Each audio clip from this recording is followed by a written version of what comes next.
Hey guys, it's me, Freddy Pop Collector. Today we're going to be talking about some more common Five Nights at Freddy's misconceptions. A few videos ago, we took a look at what I personally believe to be some of the most common FNAF misconceptions. Of course, with FNAF being such the big, complicated franchise it is, there's still a lot of misconceptions I wasn't able to cover in that first part. So without further ado, let's talk about some more common Five Nights at Freddy's misconceptions. The first misconception I want to bring up is the misconception that the Jack-o'-lantern Foxy from FNAF VR Help Wanted is named Jacko-Foxy. This actually isn't true. I understand why people would think this. He looks very similar to the other two Jacko animatronics, and if you type in Jacko-Foxy on Google, he shows up. His canon official name is Grim Foxy. I don't know why they didn't call him Jacko-Foxy, probably because his hook looks kind of like one of those Grim Reaper scythe things. I swear, if I had a nickel for every time someone called Grim Foxy Jacko-Foxy, I would have 2 nickels, which isn't a lot, but it's weird to happen twice, right? That's a Phineas and Ferb reference, if you were wondering. Next up is the misconception that Fredbear from FNAF 4 did the Bite of 87. Trust me when I say this, there's a lot of people out there that still believe that this right here is the Bite of 87. Once again, referring back to my frustrating unanswered FNAF question series, I brought up that we never really do get a confirmation on who did the Bite of 87. You would not believe how many comments I got on that video saying, we see the Bite of 87 in FNAF 4, Fredbear did the Bite of 87, Fredbear, FNAF 4, Fredbear. Guys,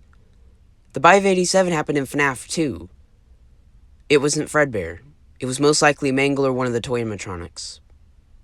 Moving on. Was that the Bite of 87? The next misconception we're going to be talking about actually isn't from the games or lore or characters, but actually from merch. I'm sure all, or at least most of you watching, have heard of Funko and their line of plushies of the FNAF characters. The one we're going to be talking about today is Mangle, a Walmart exclusive plush released in Wave 2 back in 2016. Yes, I did say Mangle and not Nightmare Mangle. For some reason, a lot of people tend to believe this is Nightmare Mangle. We know it's just the regular Mangle. 1, because there's no withering on the body. 2, she doesn't have the same teeth as the other nightmares, and 3, because the sticker confirming it's a Walmart exclusive says Mangle and not Nightmare Mangle. You could say this was just a translation error, but if you go to Nightmare Bonnie's exclusive sticker, it says Nightmare Bonnie and not just Bonnie, so this is 100% intended to be regular Mangle. The next FNAF misconception I want to talk about is one from FNAF 3, that being my personal favorite Phantom animatronic, how original, Phantom Freddy. As we all know, in FNAF 3, none of the Phantom animatronics are new models. 5 of them came from FNAF 2 and 1 of them came from FNAF 1. A lot more people know this nowadays than they used to back then, but Phantom Freddy actually doesn't have 2 full legs. His right leg is partially cut off at the knee joint. The reason why a lot of people don't know this is in FNAF 3 you can't see it because the window cuts it off, and in Ultimate Custom Night you can't see it because the desk cuts it off. But if you look at things like the FNAF 3 files and the McFarlane Toys figure, you can see that he is indeed missing part of his right leg. Another common misconception I've seen is that Springtrap talks in FNAF 3. This actually isn't true. Many of you are going to say that Springtrap actually says help me, and yes, it does sound like that.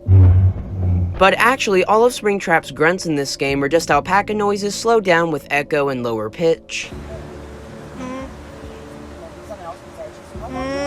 I can't take credit for that. I have no idea who figured that out, but whoever did, props to you. I would never have thought of that. Next up is sort of a smaller misconception, but it's one that I find that's pretty interesting. A lot of people, especially my close friends, seem to think that all 3 Freddo models from FNAF 4 are the exact same model. Scott made sure that all 3 Freddo models were unique, and I think that that's pretty cool. Again, a smaller one, but still one that I thought was pretty interesting. And the final misconception we'll be going over in this video is that the crying child is named Chris. Listen, I have no idea where this came from, but here recently I've been seeing the crying child being called Chris everywhere. On YouTube videos, on comment sections, on Reddit, on Amino, I see these everywhere. Again, I don't know if you guys have seen it or heard of it at all, but I've definitely noticed a lot of people calling him Chris lately. Again, I have no idea where this started. Tell me in the comments if you guys know what all this is about. But with all that being said, that's all I have for now. Thank you guys so much for watching. I'm sorry this video was uploaded kind of later than I usually do. That's because school started for me today. Trust me, I'm not going to be uploading videos this late, probably around 12 to 1 o'clock.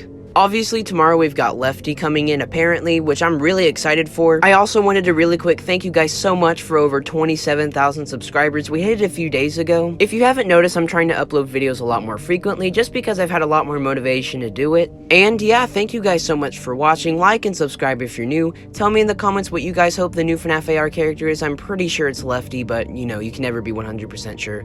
And I will see you guys in the next video. Bye.